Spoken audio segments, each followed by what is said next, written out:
speaker really quickly. So Dr. Maaz Gardezi is an assistant professor in the Department of Sociology at Virginia Tech in Virginia. He is dedicated to exploring the intersection of climate change and the social and political implications of emerging digital technologies in food and agricultural systems.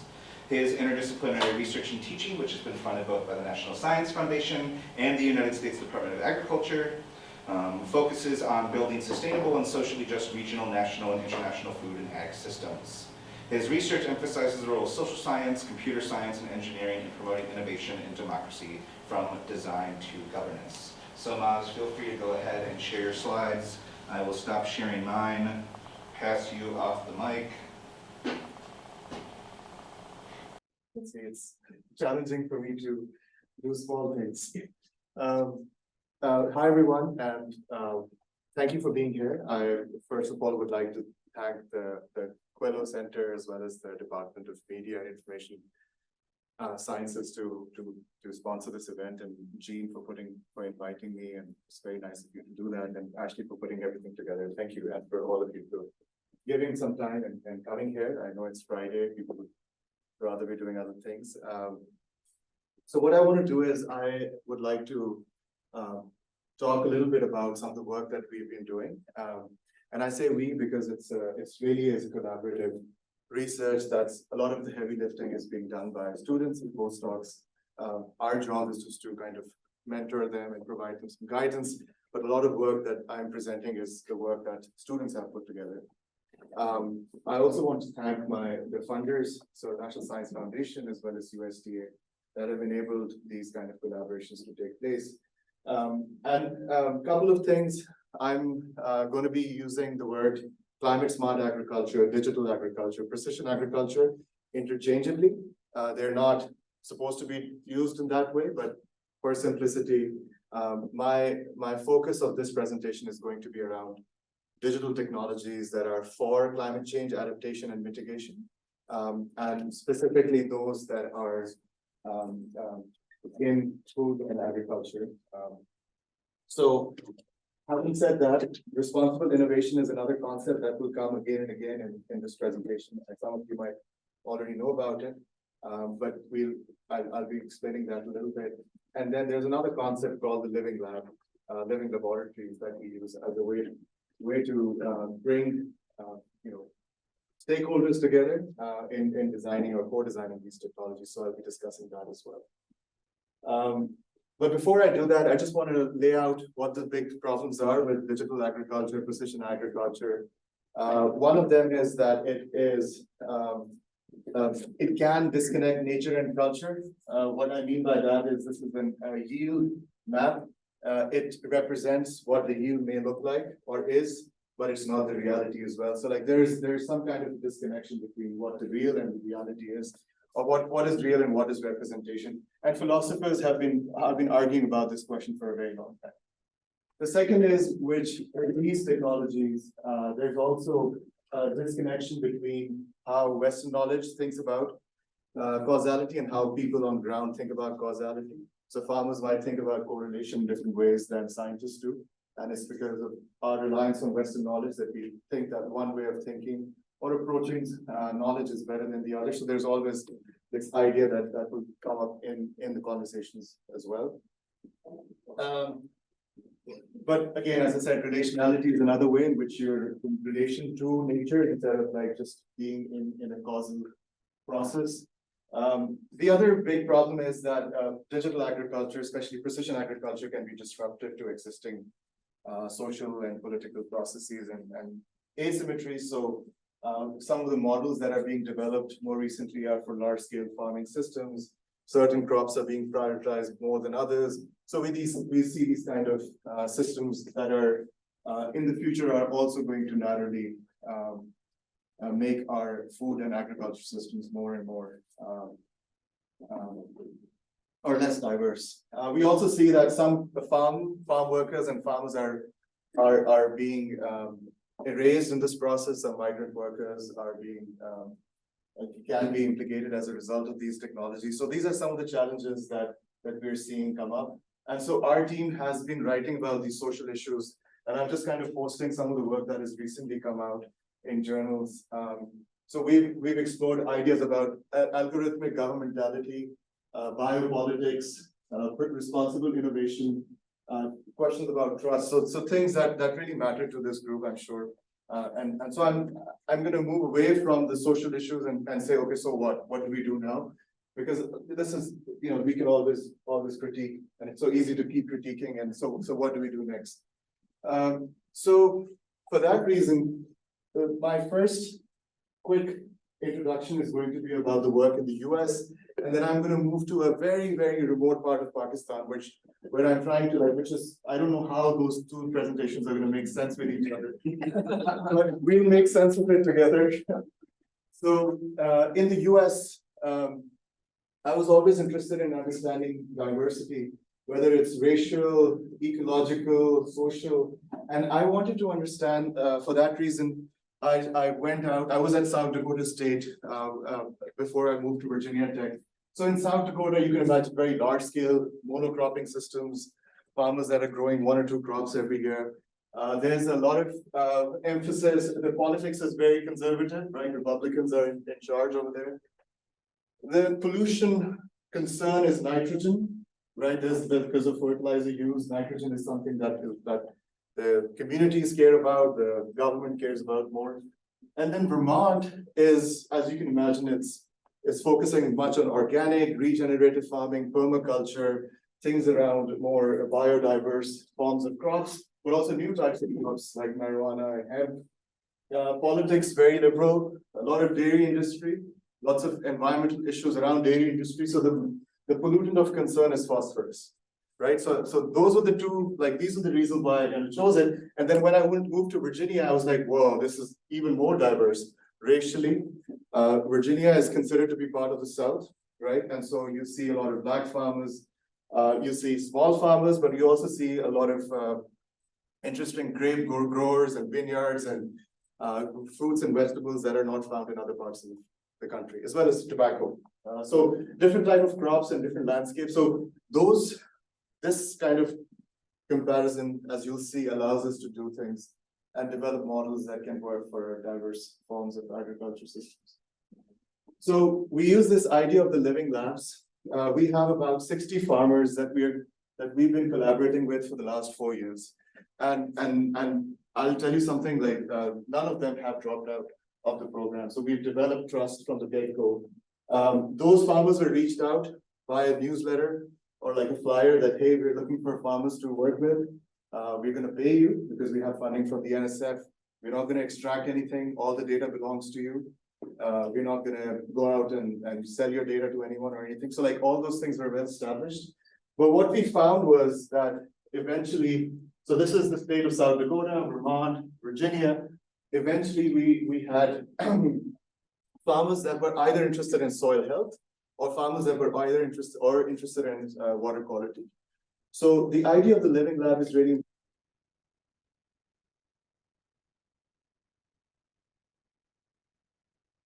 concerned about water? Are they more concerned about soil and water and yield? So those were the 3 different types of farmers, producers that we enrolled.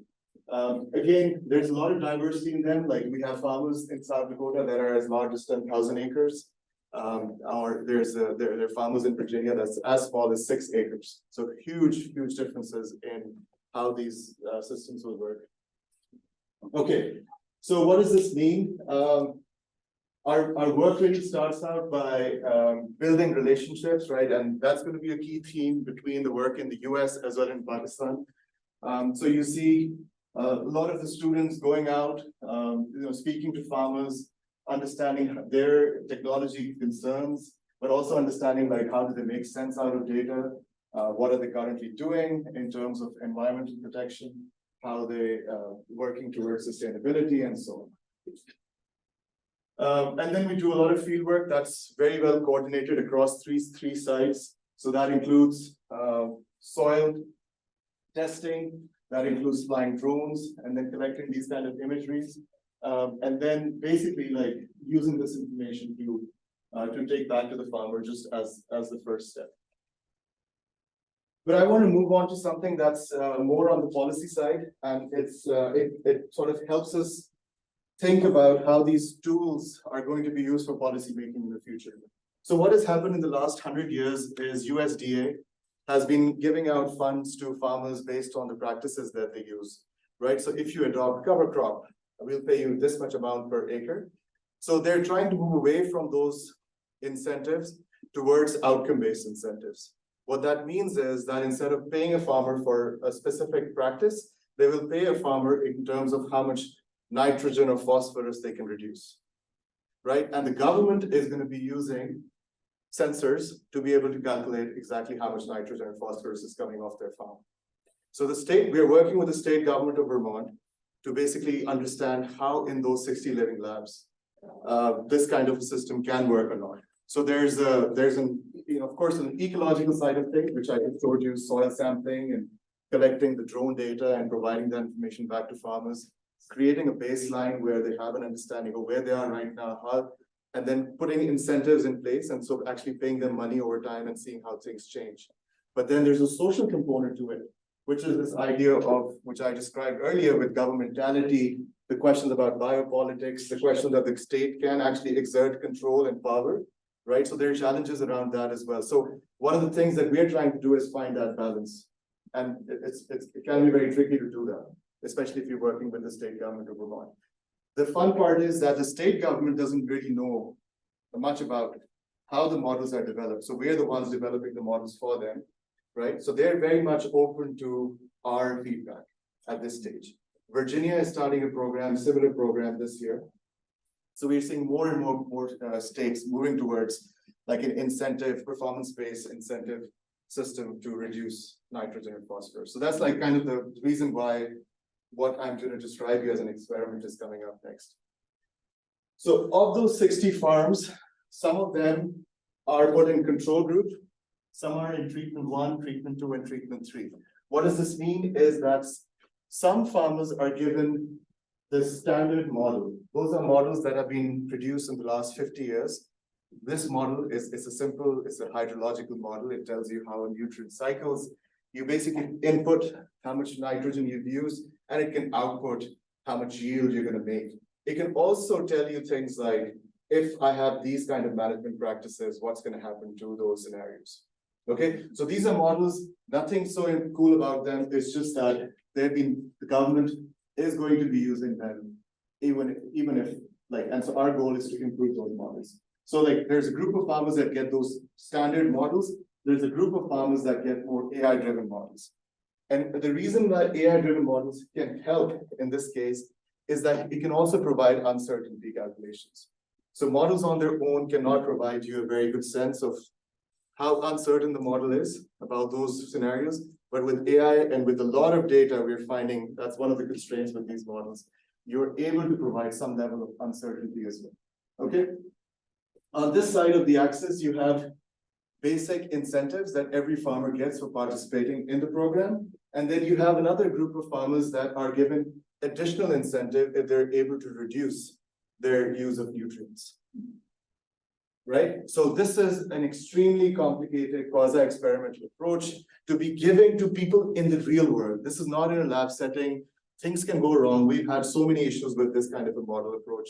But the reason we have to do this is because this is one of the only ways to be able to communicate findings with the policymakers, where they want to see generalizable, testable results. I'll talk about this is one way, but we've also simulated this in the form of a game, which I'll show in a moment. So what can be done in the real world can be simulated in a game and presented. So this is an example of what my students would do. We would basically work with the farmer and say, okay, tell me which of these fields, would you want to put in which group, right? We collect baseline information for the first 2 years and then produce model results for year 3 and 4, and then say, okay, so this next year, these are your targets. If you're able to reduce it by X amount, we'll pay you X dollars. And we have actual money from NSF to pay them. The money is so little, it's in hundreds of dollars, not thousands, not 10,000. So the farmers are playing it as a game with us. These farmers don't really make any income from this money. So they're very eager to understand how this model is going to work. They're very eager in actually using this. And so all of this was communicated to them at the beginning, that they know that this is not a way to make any money. Okay, so that's kind of one way to do it. Now we can gamify the same simulation and present it in the form of serious games. So I do want to acknowledge the social ecological game lab at University of Vermont, we are partnering with them to develop these games.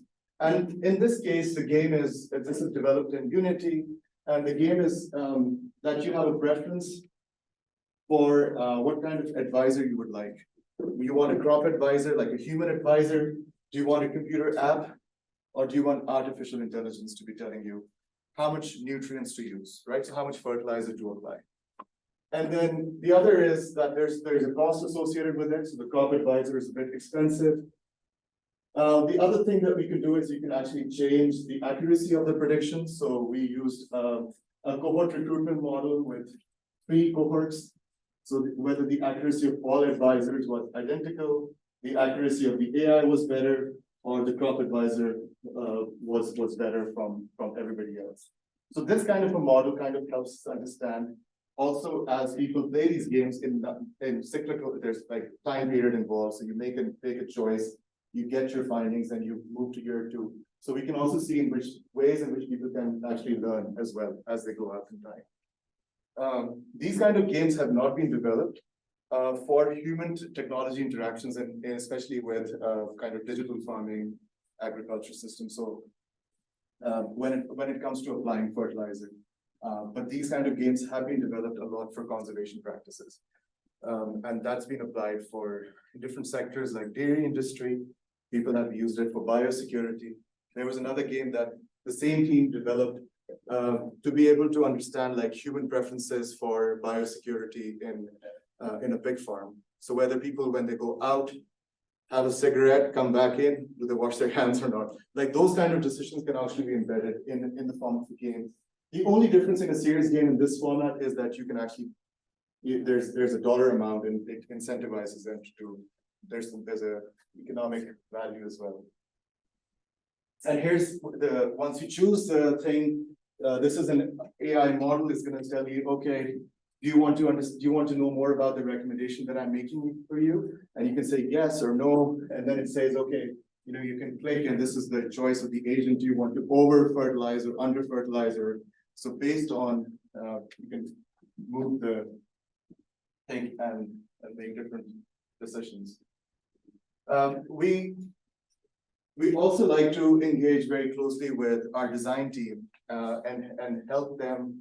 So here's my postdoc who's working with other grad students to start thinking about ways in which we can use these kind of design workshops for creating decision support tools that farmers can eventually use for making better environmental decisions.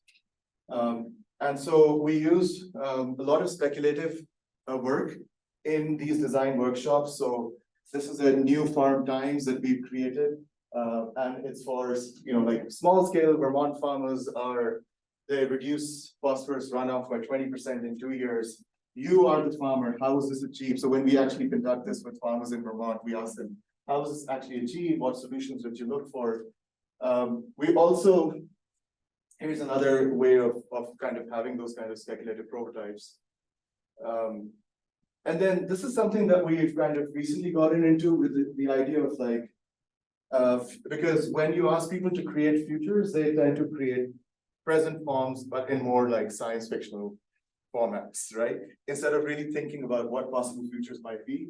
So we work with farmers in South Dakota, Vermont, and Virginia, and kind of drew out what their understanding of the futures might look like.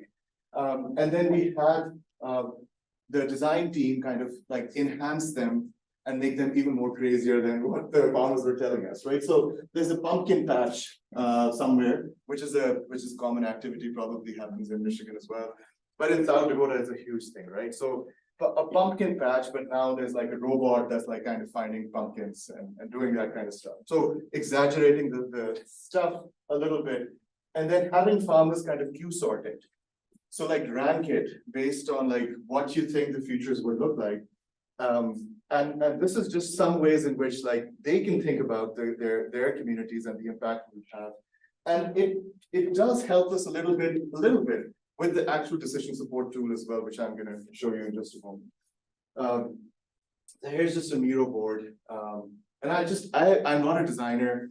I've been studying design for the last 1 year, quite extensively. And like, literally, I'm not an expert in this, but I really rely on people that either teach me or help me with doing this. So here's just a quick sketch of what the decision support tool look like while we're speaking with farmers. Okay, what are some things that they would be interested in? How do we add some scenarios?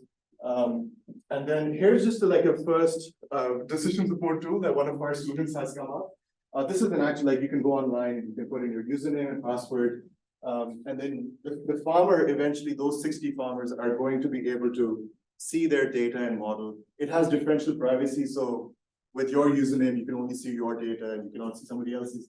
But you can also look at scenarios, and which is what we're really trying to present is you can input your information from this here and what's going to happen.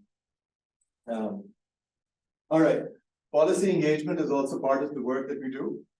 So kind of thinking about ways in which either the payment for ecosystem service policies, technology policies. So there are number of students that are working on different aspects to it.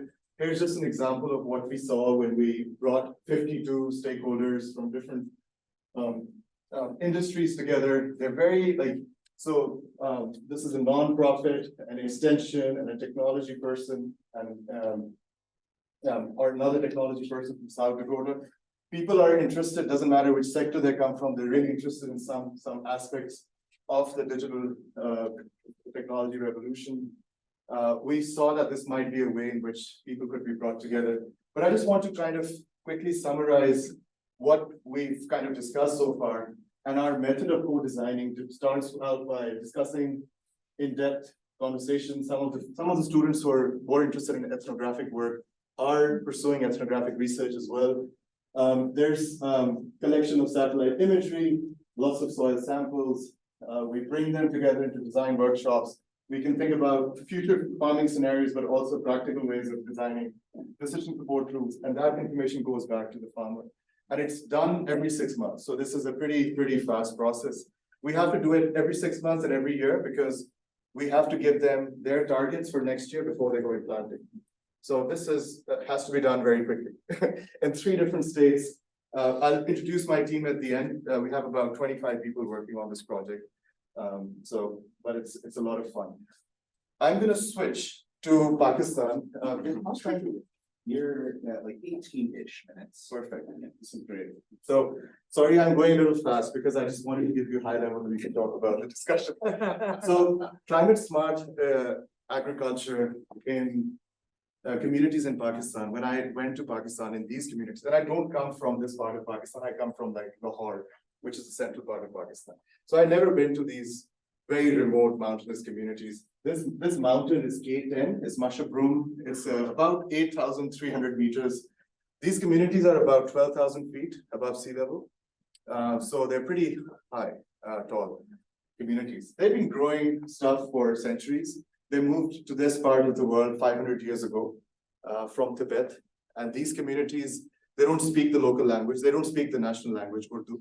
They have their own local language called Balti. These people are about 500,000, 500,000 people in this very large space. And the reason I'm explaining this is because when I said to them climate smart agriculture, and like, how do you? They were like, we already do all this, so they've been practicing a lot of what we call as climate smart ag, whether it's agroforestry, regenerative crops, whether it's relying on indigenous crops for medicines. They've been practicing it for centuries. So when I went there, and I'll talk to you how I went there, was just to scope out and see potential ways in which this type of work can be done in such remote parts. So where this is, Pakistan is situated between Afghanistan, India, Iran, and China. So these communities are in this autonomous region called Baltistan. Gilgit-Baltistan is made up of, Gilgit-Baltistan is, China considers it to be its own part. India thinks it's its part, and Pakistan is 100% sure that it is part. when I talk to people over there, like, where do you live? They were like, where are you from? Our answer will depend on that. I was like, Pakistan. They're like, of course, we 100% Pakistan. So the reason I'm saying this is because this is one of the heavily militarized region in Pakistan. India and Pakistan have fought several wars on one of the highest glaciers, which is only 2 hours from these communities, called Siachen. If you've heard of Siachen, if you don't, Siachin, it's the highest glacier where people fight. It's a place that should not have been anything to do with warfare, but that's what it is. And the communities that I selected in Pakistan that I kind of wanted to work with were only 2 or 3 kilometers from India. So you could see the Indian border, and it becomes even more militarized as you get closer. So they were very curious, what is this sociologist trying to do? And I said, I'm an engineer. They're like, oh, irrigation? I was like, yeah, irrigation, let's do it. So they were really curious, like, what makes this person interested in this part? And I think, but my goal is to do some long-term research there. So as you can imagine, this is also the same part of, this is in the Karakoram region is right here. Then you have the Hindu Kush towards Afghanistan and then the Himalayan regions, right? And so a lot of this is water stress, and there's either too little or too a lot. And so one of the things that really troubles this in these communities is like having floods, like serious floods happen a few years, and then there's a lot of drought as well. A lot of this area is particularly very, very dry. So I gave you some idea of the brief history. All of these images are our own. And I say our because I took my wife and daughter. You'll see them in the pictures. I could have not developed community relations without them. My daughter is 9, and that's an essential thing. When you go into these communities, you got to bring your family. That's what I learned. And so these images belong to us. So basically until 15th century, they're spiritual, like, so they used to worship spiritual being, and then they converted to Islam. There's a lot of dynastic feudal lords in the region, and more recently in the last 50 years, the government kind of took away their powers, and now it's administered as like a federal, not as a province, not as an autonomous province, but as part of the federation. So the federal government provides an annual budget to this region. They don't have a say or sovereignty regarding their own budget. There's been large infrastructure development projects from China in this region, especially this road, which is part of China's Belt and Road Initiative. It's called the Karakoram Highway. It was built in 1970s, led to rapid acceleration of tourism, but also trade in this region. So here's what the roads looked like when we were driving. So this is just going towards one of the villages. We were there in May, so the water was still very low. Had already started melting. People are also complaining that there is not enough snow melt because there's not enough snowfall. Tell me this is just a one-way road and not two-way road. This is two-way. This is two-way. So we had a driver over there who was experienced, but I could have driven there as well.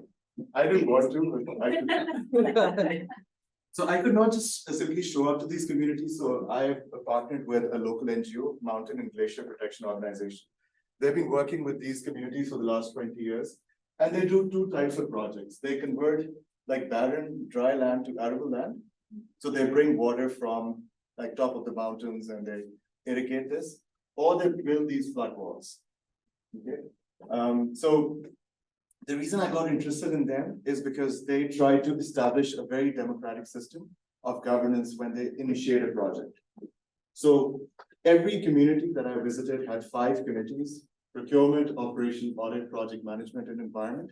And 40% of the representation was women in each of these communities. So that's another thing that's really exciting about working in this region is that men and women sit together and make decisions.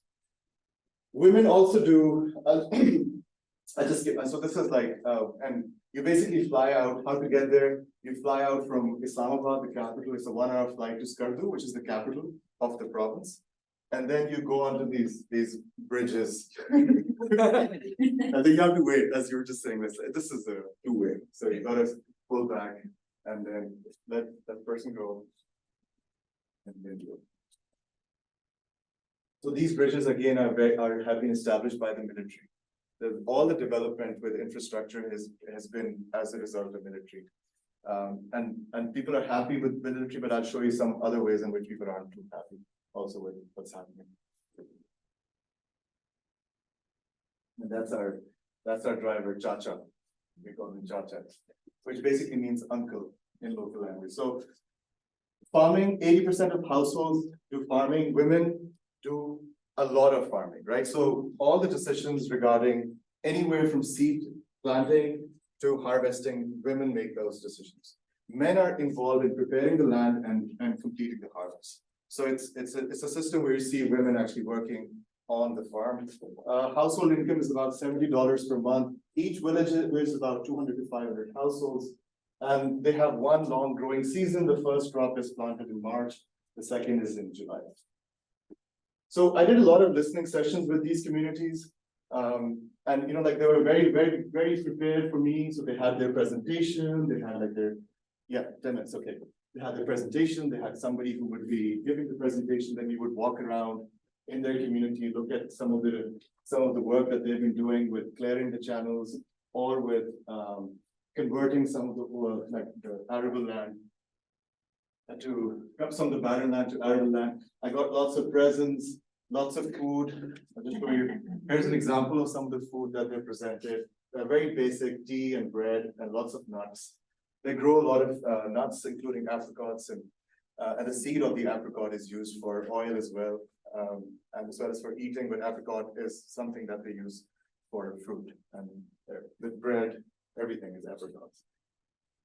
We took turns and learned from each other. This is one of the communities that is like giving us like, you know, basically this is their village. So they're telling us like where the water is coming from and all those things. And then I stood up and it's like, what's happening here? Tell me a little bit more. So lots of question and answers. Education, there's a lot of focus on education.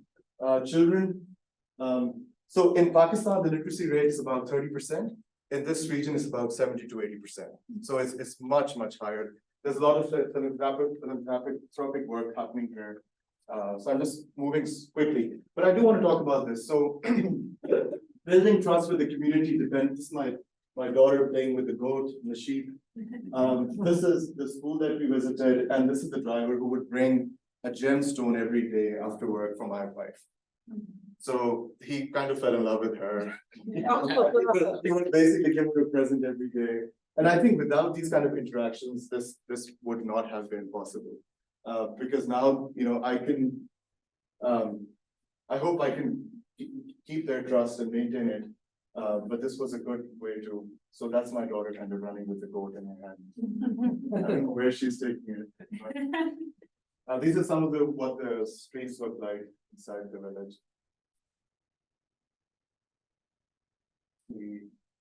Yeah, and it's a 1-day-old goat. He was surprised that people don't name their goats, you know, because they have so many. So they're like, why don't you name them? So she named this, and his name was Dirt. He has a dirt on it. So his name was Dirt. So I met a lot of politicians and bureaucrats and just discussed some ideas around what proposals. So we did submit a proposal to NSF and other. It's called NFRF, so New Frontiers of Research. So Canada is the main funder, NSF is partnering, and UK is partnering as well. So we did, we're waiting to hear back from them. But I discussed those things with them. I just want to quickly talk about some of the, like the irrigation systems. I know we're like 5 minutes probably. Yeah, 8 minutes. Okay. So they have two forms of irrigation system. One, spring water comes from behind the mountain, and that's available all year long. The problem is that the availability is very low. So this is the spring entrance to the spring water. They have these channels that were built by their ancestors, and they clean it every year, and the water flows. The volume is very low. The second form of water is through the snow melt. The snow melts in April and May. They need water in March for planting. So the timing isn't perfect. I asked them, why don't you draw water from the river? And they said that water belongs to the communities downstream. So they only believe that the water on the top of the mountains of their land is the one that belongs to them. It's very different from like other communities that I visited. So this community, like this NGO, would build pipes to drag water, and I'm sure there's a better way of doing it. Some engineer would have one, but these pipes are also kind of pretty, could be hazardous, and especially in cold climates, but that's the solution they have right now. And this is the example of where the pipe is coming in. And you can see that the drastic change in only 2 years of conversion. The interesting thing is, and I'll just show you this video, and after that so we're about 1,000 feet above the community, which is where the pipes are brought in from. This is the military base that the military has established on the community land without their permission, but this is what the community looks from, one of the community looks from the top. You'll see this mountain is India, right there.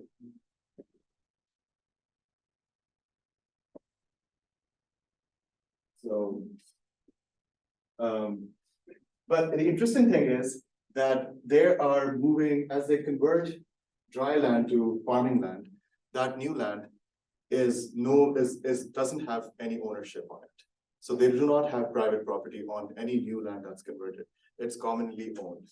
So it brings in some interesting challenges where water is the limiting factor and nobody owns the land. So in this kind of a situation, what are some new technologies that can be developed, which can be established and maintained more commonly, right? Where maybe people don't have to own everything themselves and can have access to technologies that are more centrally available to everyone. Those type of questions are interesting. So one of the things that we're trying to do is these people have very good knowledge about their soil, but one of the things I noticed was that, for instance, they were over irrigating some part of land. They were probably using more fertilizer than they needed. So they don't really have very good understanding of soil that they have, right? And so the nearest soil lab is about 4 hours away. So it's impossible for someone to come and do a soil test. So what are some of the ways in which an infrastructure can be developed for a basic soil tests? And more recently, soil testing labs have reduced in price as more countries in the developing world need these kind of services. We can also use, what we're thinking of doing is to use satellite imagery that is freely available or available through companies, private companies that are willing to collaborate with us on this project. But an essential thing is to keep farmers' knowledge at the center. I was also at COP28, and the reason I bring it here is because I was representing those communities over there. This is a group of, he's the minister of, he's the secretary of the planning and development in Pakistan. So secretary is like, secretary is the same as the US secretary. He's the National Disaster Management Authority, he's the chairman. She's a member of the planning commission. Asim is a colleague of mine at University of Vermont and myself.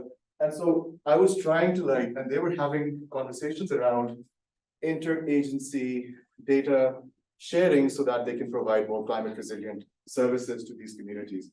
But I was constantly trying to make them realize one story, which I'll share with you as well. I was walking in these communities and I asked them that flooding is a big concern for you. So how do you predict, how do you know that a flood is about to come? And how much time do you have? Does anybody warn you? And they said, we hear these loud echoes, sounds that come from the mountains. And then we have 2 hours to evacuate. So I asked them, what if the sounds are coming at night? Then what? They're like, then we don't have any way of running or of finding our way out. So those are the kind of stories that I wanted to bring at this platform. So when people think about, because they're one of their focus with the disaster management is early warning, early action. So I was trying to tell them it's hugely different when you think about those communities that have 2 hours as compared to more urban cities that probably have a little bit more time. And this is what Jean and I were talking earlier as well today. This kind of refocusing back on the rural can really make you rethink about your own technocratic approaches to governance in this case for the flooding. I want to thank, this is the team that I'm leading. I'm one of the youngest in the team, but I'm still the PI for some reason.